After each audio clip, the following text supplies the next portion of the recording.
Yan, mag-withdraw tayo sa Awas. Ganito lang mag-withdraw dyan. Madali lang. Yung diretso na sa mismo account mo. Yan. Click mo lang yung my. Tapos ayan, beans. Meron akong 100k na beans. Click mo lang yan. Tapos dyan, may withdraw na nakalagay. Click mo lang. Then, meron ka ba dito to seller, to bank, to exchange. Ayan, click mo yung to bank. Then, dapat nakalagay dyan is PHP Philippines. Then, ilagay mo yung beans na 100k beans. Ayan.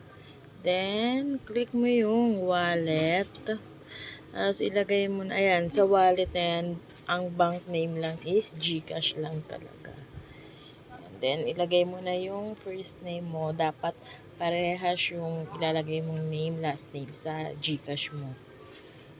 Sa GCash na, pag-sendan mo. Ayan. Okay. Then, yung number ko sa GCash. Ayan. Tapos, sa address is Philippines. Okay. Email, yung email na gusto mong gamitin. Then, click withdraw. Yan. Then, mag-aantay ka na lang na pumasok yan sa GCash mo.